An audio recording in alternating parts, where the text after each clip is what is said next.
Man, Yeah. Good to have you here, man. appreciate it. No, glad to be here. Yeah. So this, as I mentioned to you before, is about voter education. Yep. The idea came to me when you and another person running for school board came to our civic association meeting, and I really don't know what school board is like. I could vote for you, but like, what do you do with that vote? Right. So the idea is to get people who are running for different offices to come in and talk about the offices that they're running for, what the rules and responsibilities are, the scope of work, and take as much time as we need Yeah. to get through that stuff. And so people can, if it's like 4 or 5 people watch this on YouTube or whatever, It's all good. 4 or 5 people know a little bit more Right. about the people that they're voting for. Well, and some of the issues and the and stuff. position too. Oh yeah, exactly. Yeah. It's specific, more the position, Yeah. but like they'll get insight into you as well. Right. So it's like it's kind of a best of both worlds. Yep. So first off, give us a little background on who Matt Barnes is. Sure. I've been a resident of Houston on the historic 3rd Ward for 20 years, since I had hair. That's how I kind of keep track of how many years have gone by, how far my hair goes back. Raised my family here. You know, we shop at the HEB over here on Scott. But for the last 20 years, my professional background has been healthcare administration. So I ran an outpatient, I did business development, was director of business development for Texas Children's, and then directed their outpatient services center for a number of years. Moved into philanthropy. Sorry about that, that's not good. Sorry about that. My daughter. Moved into philanthropy. And that's when I started to do research on the outcomes of boys of color. It's been an area I've been focused on for 30 years, just coaching kids and mentoring kids and just being available to my church.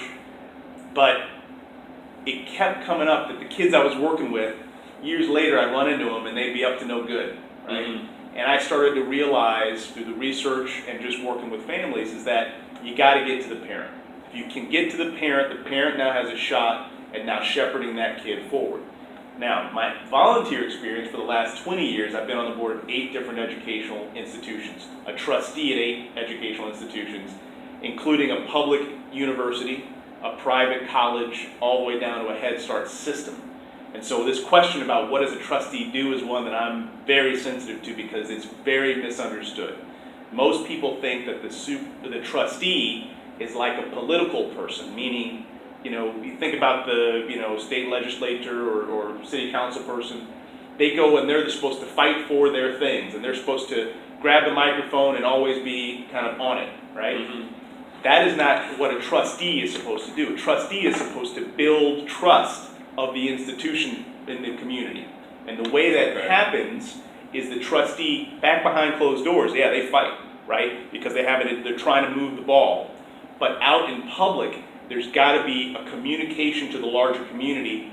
We are one body. We are moving in lockstep. There's no daylight between us, and we are going to get our kids ready for their future. Right? Okay. That's the message that has to be sent out. Otherwise, what we have right now is chaos, and the whole community wondering who's in charge and what are they fighting for, and they're fighting for their kids, and these people fighting for my kids, and it just turns into a cat fight, right? Okay. And that's where we are right now. And so the experience I've had working with as a trustee has taught me how to pick your battles very carefully and to focus on the battles that matter most. And we can talk about that later if you'd like. Oh yeah, for sure. Yeah. So you are running for what? I'm sorry, it's the HISD District 4. HISD has 9 different trustee districts by region. Mm. And District 4 kind of comes straight south of downtown. It's part of Midtown, Museum District, 3rd Ward, Sunnyside. Those are kind of the basic areas.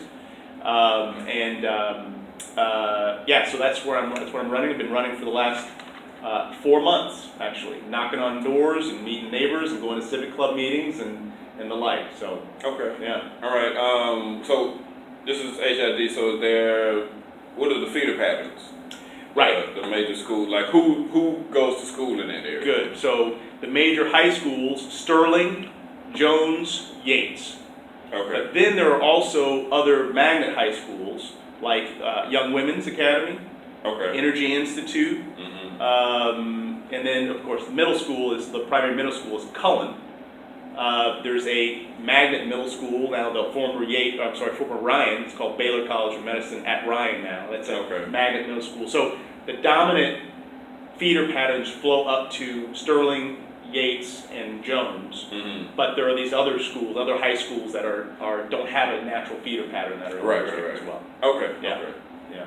I would also say some of the schools, some of the schools flow over to Woods.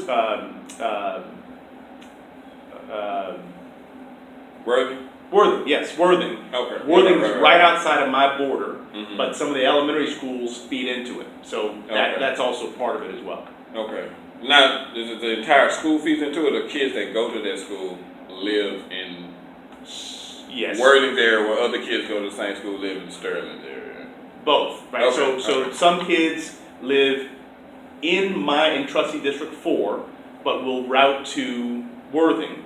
Right. And others in Trustee District 4 route to Jones or Sterling. Right? Okay. So, but Worthing is not part of my high schools that I would be responsible for. It's right on the border of that. Addix is one of the middle schools that I'd be responsible for. Okay, all right, cool. It's a little confusing. Yeah. That's why we're here. That's right. So, you 3 or 4 people. It's like I know my mom gonna watch and 2 other people. My mom's gonna watch this too. So like the whole 5 people. That's good. We'll know a little bit more about it. So the next question is, that's your area that you're running for. You want to be trustee for that area. What would you do once you're in that side? Like day to day, what is the job? Like the box, the job description. What do you do in that instance? So for those schools, and go ahead. Yeah. So here is a real misunderstanding about what it means to be a trustee. So a trustee's job is not to be an operational person. What I mean by that is, historically, trustees have started to meddle in the schools. They've called principal and yelled at them. They've gotten some principals fired. They've invited some principals to be hired in certain schools. That is then getting into the operations of the HISD school district. Now let's imagine what happens when that takes place. Now the entire infrastructure has no idea who's in charge, right? Because now you've got a board member who's getting somebody fired. Do I need to report to the board member or to my boss? That creates a lot of confusion within the organization. Okay. So the job of the board or the trustee is they have one employee, just one employee, and that is the superintendent. When I was on the board of a university, we had one employee, the president of the university, right? The reason for that is the 9 trustees have to work together to create a vision for that trustee to implement. For the superintendent to implement. Right. Our job is to create vision, set policy, and again, the vision is where's the institution going to be 2, 3, 5 years from now. Set policy, which are essentially guardrails around which the superintendent operates. Approve a budget that funds the vision, right? The budget is a tool to fund something, and the budget is meant to fund the vision that the board develops. Okay. And then the 4th job is to hire, evaluate, and fire the superintendent. It's 4 jobs. Set vision, policy, approve the budget, hire and fire the superintendent. Those are the 4 roles of a trustee. And the minute trustees start to do stuff outside of that is the minute things start to break down. Questions? I can give you some other examples of how this I'm rewiring my understanding. Well, let me because I had no understanding. That's why I wanted y'all to come in. That's right. So this is like one of the most important issues for our community, because when we vote for a board member, a trustee, we tend to vote for them like we might vote for a city councilman or state legislator or congressional person. You're the board of directors. Exactly. Just like the More like a corporation than a governmental legislature. So when I send somebody to the state house, I want them to be a fighter. I want them to be able to be shrewd enough to know when to fight, but when it's time to pull out the gloves, go after it, right? Mm-hmm. Make a public spectacle of things, bring attention to the issues that matter, that sort of thing. If we have that type of personality at the school board, then that creates a ton of disruption within the organization, a ton. And then what happens is all the drama that would come from that behavior distracts from the real issue. And this is the thing that I have been talking about for 4 months, and I'm angry that I seem to be the only one talking about it. Mm-hmm. The issue that matters most in our trustee district is that our kids are not reading. They don't know how to read, they're not reading, and nobody's doing a darn thing about it. See, my mom's gonna watch this, and I gotta be careful. Nobody's doing anything about it. Yeah. 70% of our third graders are not reading on grade level, right? And that means those young men and women are not going to be successful in middle school because they don't know how to read. They're not going to be successful in high school, college, career, even military options are going to be zero for them because if you don't know how to read, you get locked out of all future educational opportunities. And what I talk about is once you get locked out of that, now you're going to get locked up. Because you got nothing else to do to help feed your family, right? Right, another option become more appealing. Exactly. Well, you got no other choices, so it's a logical choice to go to the streets. Mm-hmm. If you know that you've got no future in education or careers or heck, even military, right? Right. So again, what's happening and what has happened is our public has started to think of electing a school board member like they think of electing a city council member, a mayor, or some other kind of real political body, and that creates a disturbance in that school structure, and now people stop thinking about the thing that matters most and start paying attention to the drama that happens at the board level, and we've seen the drama for the last couple of months, or last couple of years. Yeah, it's been going, it goes back for a while. It goes back for a while. Yeah. Okay, so that being said, you already touched on one of your major issues, literacy. Yep. Why? What are the issues? Yeah. At play Great in position 4. Yep. In HISD, and I want you to think short term, medium, and long term. Okay. And before we get into that, how long is the term limitations? What is that like? It's a 4-year term. Okay. And it rotates so that this year 4 board members are going to be voted on. In 2 years, 5 will be voted on, and it alternates every 2 years. Okay. Okay. All right. That's cool. So, and is there a limit of can you only do 1? Can you do 2 times? No, there's no term limit. There's no term limit. You can go as long as you want. Okay. I think there should be a term limit. That's another conversation. But right. Yeah, you can go as long as you want. It's an unpaid position. It is thankless. Honestly, if you know what the job is, most people wouldn't want it. Personally, I don't actually want it. I feel a duty to be here though, because of what I've seen and how chronically behind our kids are. But yeah, it's a job that nobody really wants. Right.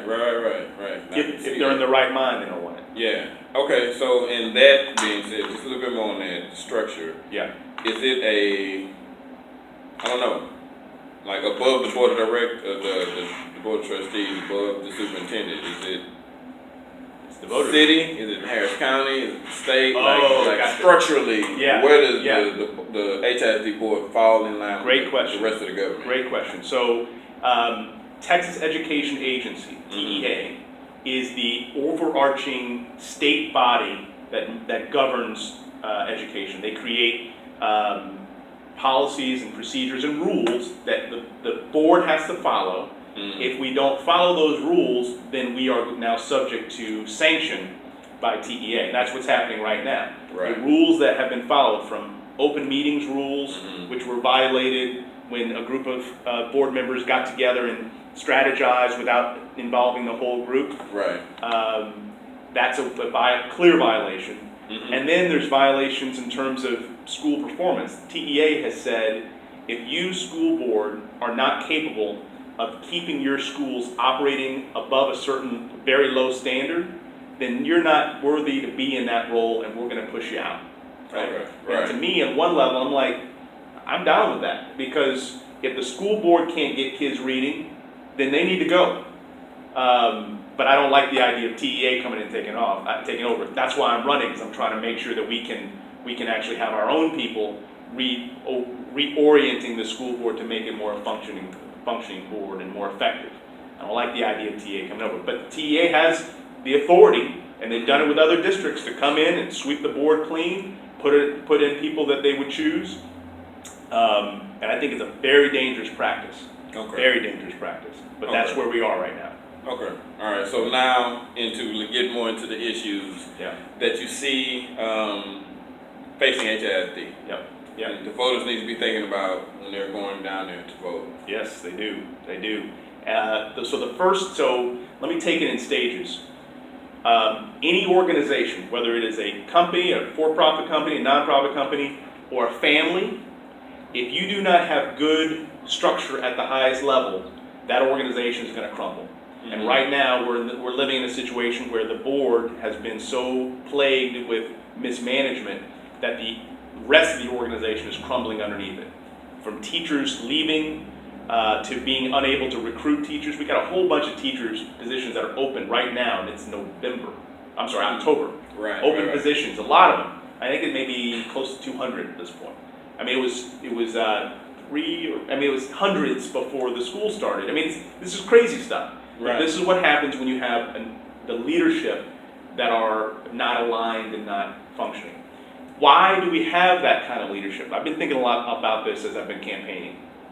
I have two primary reasons why we have the type of leadership that we have.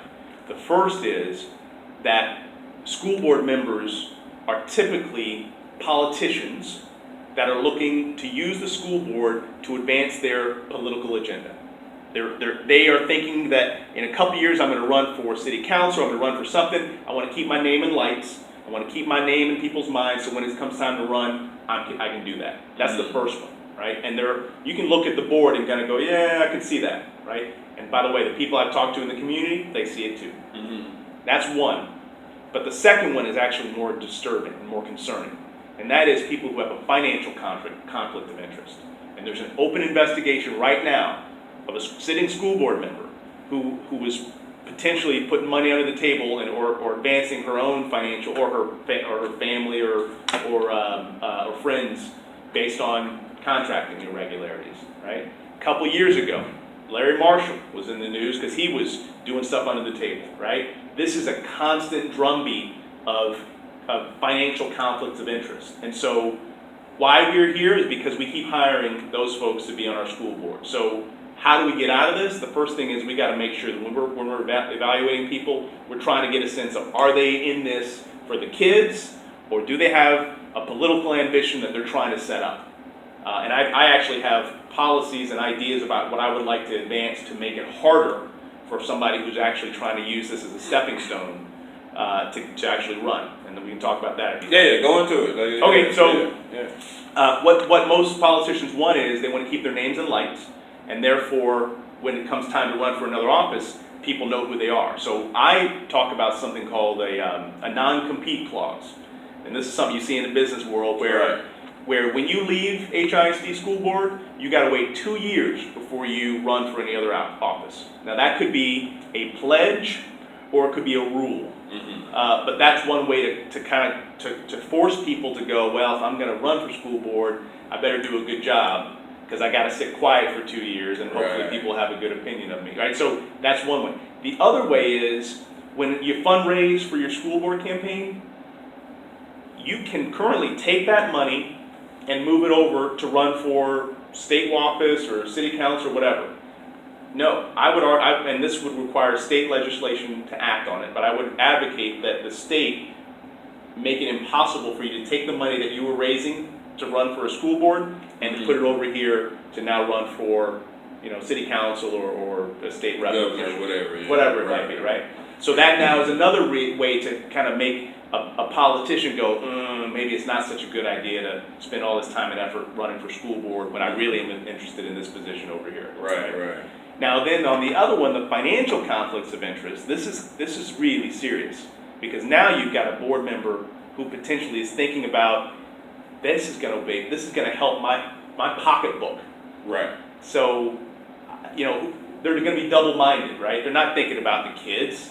They're thinking maybe about the kids, but they're also thinking about their own financial future, right? Right. So, right now, if you were a teacher and you want to run for school board and you get elected, you have to quit your job, because by policy, they don't want anybody to have that kind of conflict of interest. Right. However, if you're a contractor, you can sit on the school board, even though you're getting contracting monies from HISD.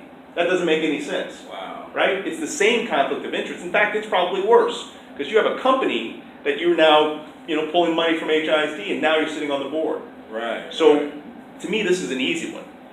They're the same policy that prevents a teacher from sitting on the school board. It should be the same policy. If you're a contractor, you may not sit on the school board. Mm-hmm. You either have to quit your contracting business, give it away or something. I mean, heck, we're looking at this with the federal government right now, with our president, right? Exactly. So this is the same issue.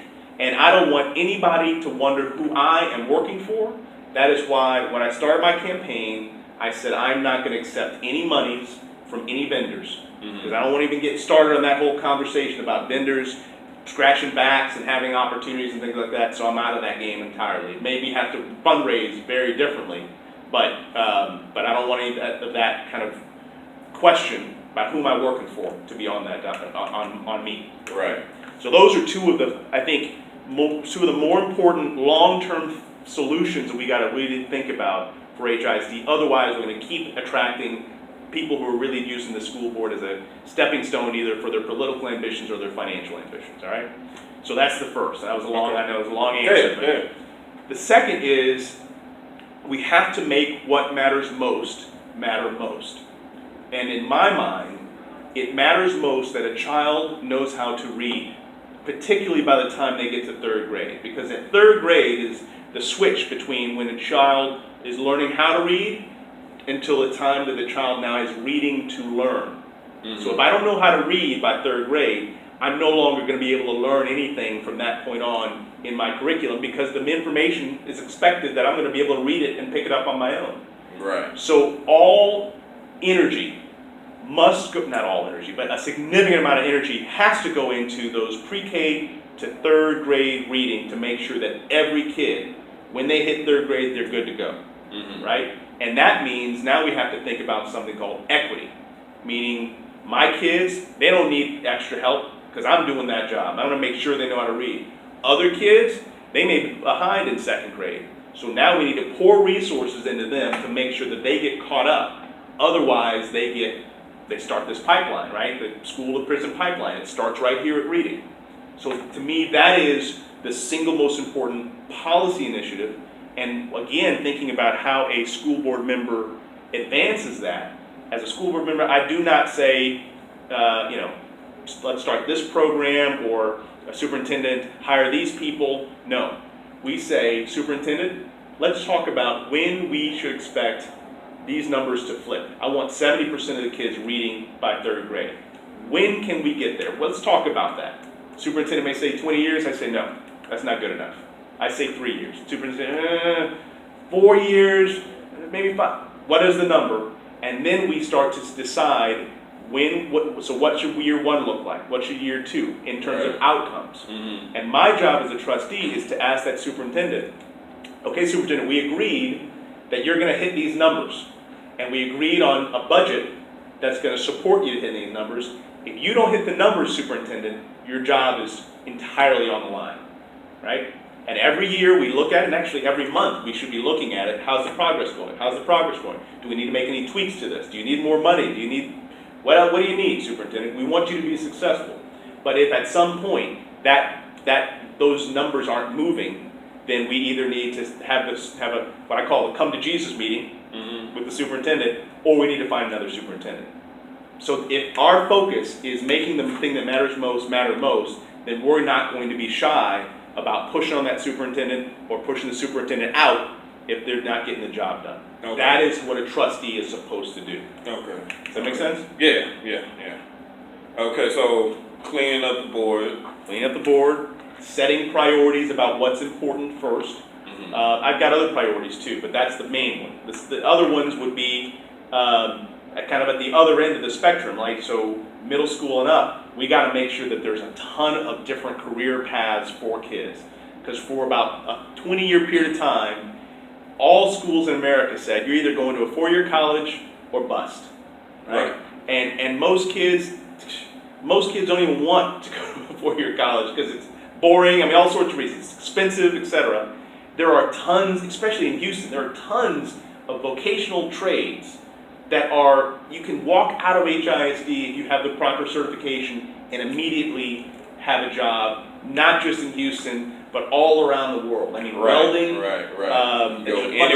anywhere in the world. And you have that skill now, and you can build on it if you want, or you can just take that skill and go and do your thing and start working day one.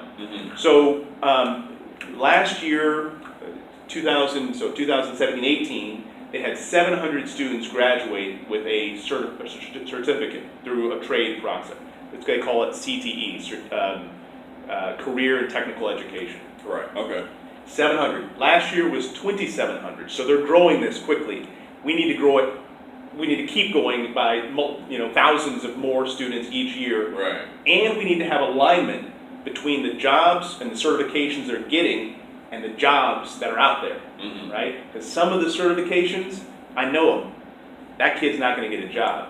They may have a certification or an associate's degree, but it doesn't translate into a job. It's not relevant. You saying it's not relevant? Yes, it's not relevant, and it's not tied to an in-demand career. Oh, okay, right. Okay. I want these kids to, when they step out of high school, to have 3 options, and they've got to be bona fide, credible options. One is you are credibly a candidate for a 4-year university or a 2-year university. You're credible. You're going to be able to step into there and be successful. Right. The second is I need you to have a bona fide, credible opportunity to find a job. That means you have to be certified in something before you leave high school, and ideally it's in an in-demand area. And again, we got the health, the medical center, thousands of jobs. That's my background. Thousands of jobs there. Every year we're bringing people in from the Philippines, from all over the place to do jobs where our people could do them here. It's my son now. All right. So then the last option is option 3, which is military, right? And I don't have a judgment about any of these, because all these are good options for all kids. It's just a matter of what you're going to choose. Right. I want every child to have a choice and every child to be ready. So that means if military is your direction, awesome. Get ready for it. Make sure you are mentally and physically prepared to step in the military and begin leading. Those are the 3 options. So for me, again, it's reading, pre-K to 3, and really by 3rd grade, they got to be reading. And at the other end, it's making sure that when they leave our schools, they have something that they absolutely have a plan that's going to make them prepared for their future. That is it. Okay. You said it, and it came to mind, and it's not a stump Matt question, but just thinking about it. Yeah. Something I think about, would like your thoughts. Literacy has been a big thing for me, and recognizing how dramatic the problem was. I did well in school because I could read when I got to kindergarten. I just kind of coasted all the way through high school, and I started struggling right at the end, and when in college I had to work hard. Yeah.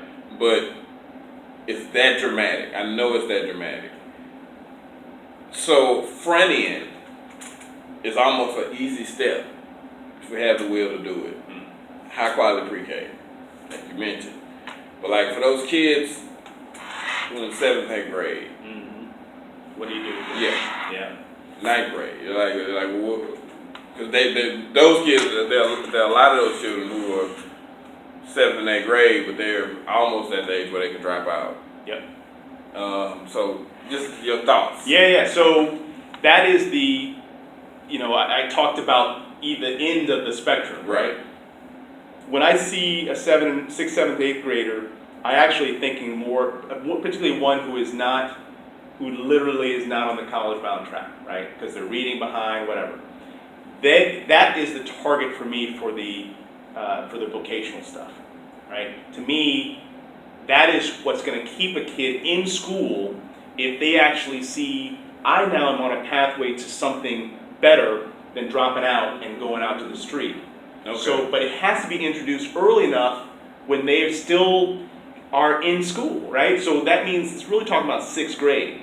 So imagine this, for example. So Okay. 6th grade, part of that year is really about an exploration of different trades, right? And not just reading about it, but actually doing site visits. You know what? At 6th grade, I don't know if we need to go to the zoo. Honestly, maybe we do, but maybe we need to go to the Union Hall and meet some of the reps that are, that are Pipe fitters or whatever. right? Pipe fitters, right? Exactly.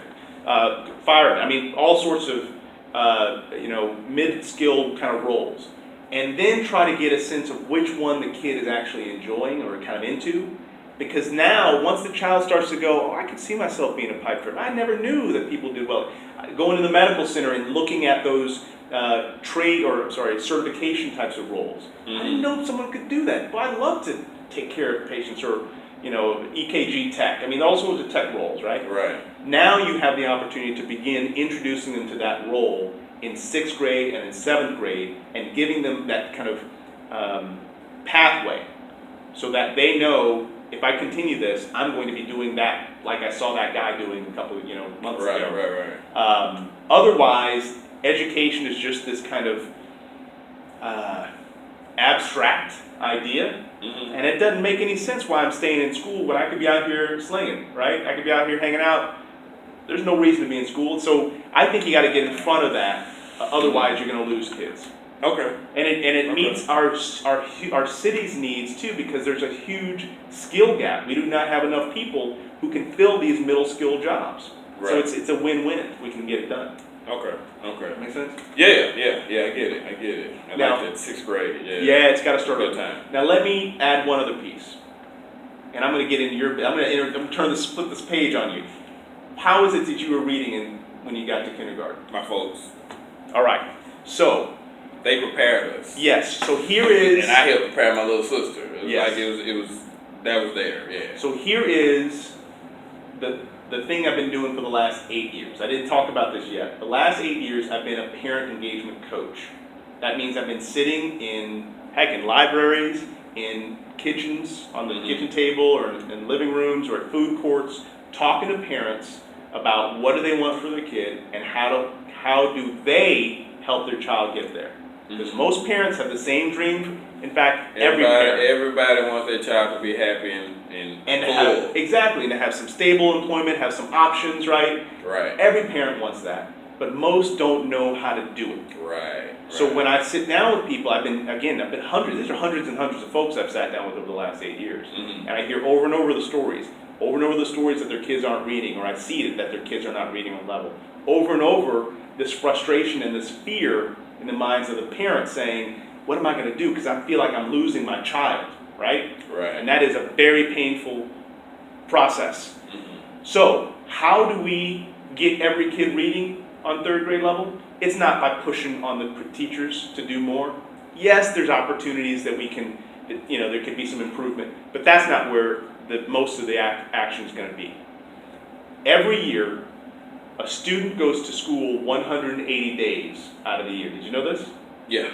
180 days a child goes into a campus. 90 a semester. Roughly. Yeah, And then, but 185 days out of the year, they don't go to school at all.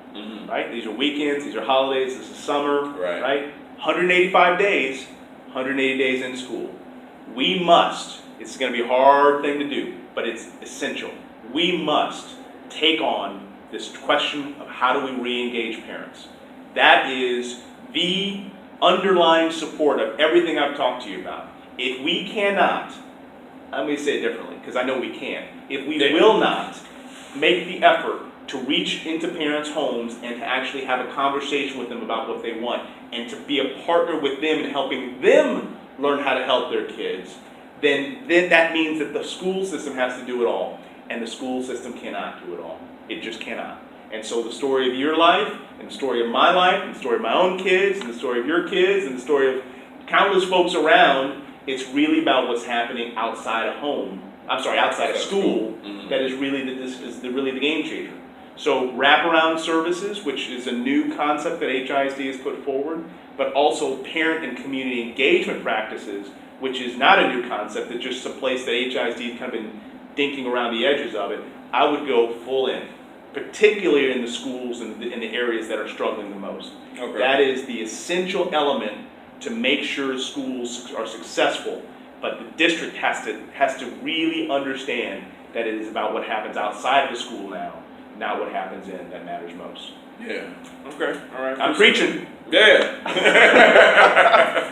The question is, are you listening? Well, it's all right. I'm preaching it to whomever listens. Right. So wherever two or more gathered, I'm going to be there preaching my message. So I am as certain about this as I am that I'm sitting here in front of you right now. This is the win, and this is the opportunity. And let me add one other piece. I'm actually really optimistic right now. Despite all the drama with TEA taking over and the board and all this, I am optimistic because for the first time, this entire community is paying attention to HISD. Do you realize I'm getting money from people who I don't know that don't live in our district? It's just showing up in my account. Wow. I don't know who they are, but they've heard me talk about this and they're like, yes, right? Right. So we have the opportunity now, when things are this bad, that's where the opportunity is to create something new.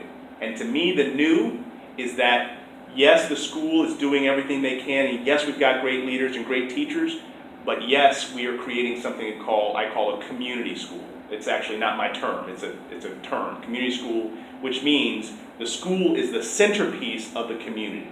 Right. It is the place where kids come to learn, yes, but it's also the place where at 5 o'clock in the evening, moms come to learn English, or dads come to learn a trade, or on Saturday at 3 o'clock, kids come to play, or moms come to drop off the kids for childcare at 8 in the morning. Right. It becomes civic association. Exactly. It becomes a part. It's not just a place of learning. It's a hub. Exactly, and it's the centerpiece of the community, which means now you've got people now connecting in different ways. You got relationships getting built. You've got people getting empowered because now you're doing trade work for young men who are looking for a second chance. You've got trades for kids that are actually looking for their first opportunities, right? That then becomes a different model of education. And historically, HISD said at 4 o'clock, we close the doors, we bar the gates, and nobody comes in or out until the next day, right? Or all weekend long, the gates are up. And in our community, most of our schools are actually under-enrolled. So we actually have excess space in the campus right now. So that space, instead of talking about how do we close the school, we should be talking about how do we put things into that school that can help build the community. Right. And now that's what a community school actually looks like. So that is a concept that, ironically,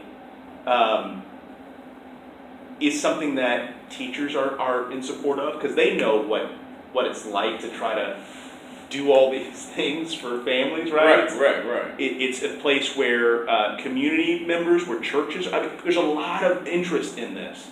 But the school has always been the last one to actually change.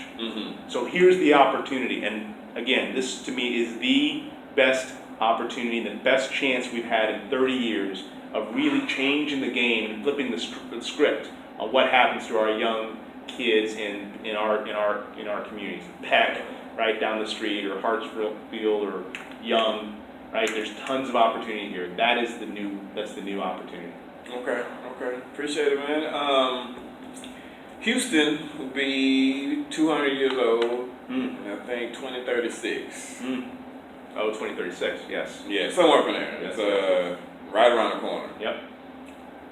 Looking down 17, 20 years, vision for the city through the office, through the lens of the office that you're running for. Yeah. Oh, I love this question. First, there is a pipeline of school board candidates who are trained in what it means to be a trustee, who are not trying to build their political career and not trying to build their financial house. They're trying to do their service to their community. Okay. And in 5 years, I expect you to be on one of those candidate lists. So I'm just letting you know right here. That is interesting. I'm putting it out there right now. I'm going to speak it, and let's see what happens to it. Yeah. But so that's the first thing, that we've got a pipeline of people who are who are thinking about this deeply and not thinking about it for themselves, but thinking about it for their community. Secondly, community schools. I kind of see it in my mind's eye that a community school is just such a vibrant place that parents and communities and retirees, they want to be close to that school because they want to be able to walk to the school to partake of some of what's happening there. They want to volunteer. The kids are there in the evenings, they're playing soccer, there's got leagues there. I mean, that is my vision about what education will be like in 15 years or 17 years. And here's why. We have to have that because the most important dynamic in our communities is social isolation. We are fragmented. We are not connecting and building safety through relationship. This is an insulation for our larger community.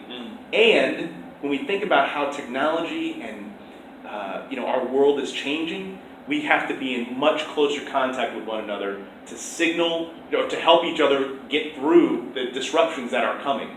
They are absolutely coming, and if we try to handle it individually, we're all going to die. We're all going to suffer. If we handle it as a community, we have a chance of working together. That is my vision for how schools play a role in positioning a completely different community going forward. Okay. Is there a document that you all produce, that trustees produce? Like, this is the vision of this class or something like that? Yeah. Is there something like that? There is, but until the board has a chance to sit and talk and to come up with common vision, it'll be too fractured, right? When I'm talking about, some board members would go, "That's wild.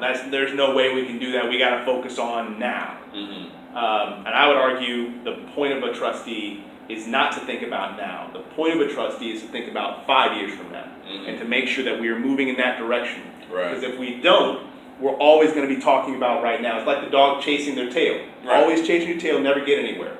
We have to be thinking about future, and what vision that future looks like is a conversation among both board members. Again, remember, number one job of the board member is to set vision. This is what I would argue my vision is, but I would have to negotiate with the other 8 people around the table to figure out how do we, maybe they all get excited about this vision and we're all down with it, fine. Maybe they say, "Yeah, Matt, some of that is okay, but some of it I want to have something else." Fine, let's negotiate, let's figure out how we work together on that. Okay. Yeah. Is there anything else, man, that you would like to talk about that didn't come up?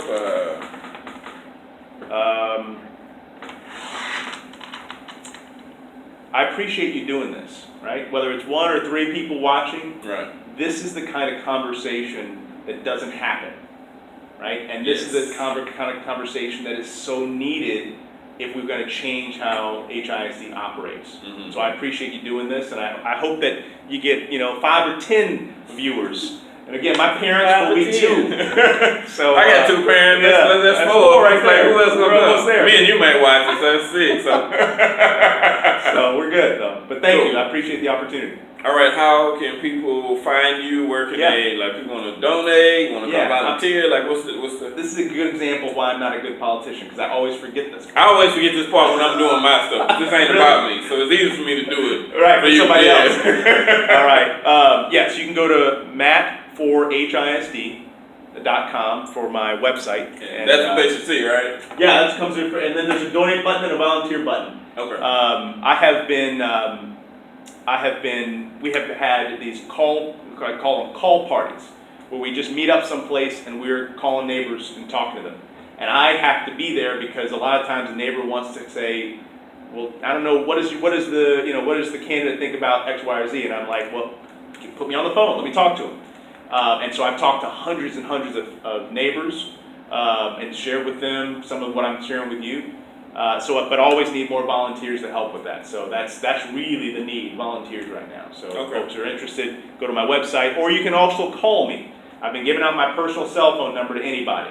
And that number is 832-377-6115. And so folks can call me, ask me any question they want about education, about my platform, about what they like about me, what they don't like about me, whatever. I'll be happy to have that conversation. Okay. All right?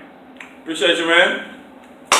appreciate the conversation, man. This is great. Yes, sir. Yes, sir. Yes, sir. All right. How about educating the people? Yeah, man.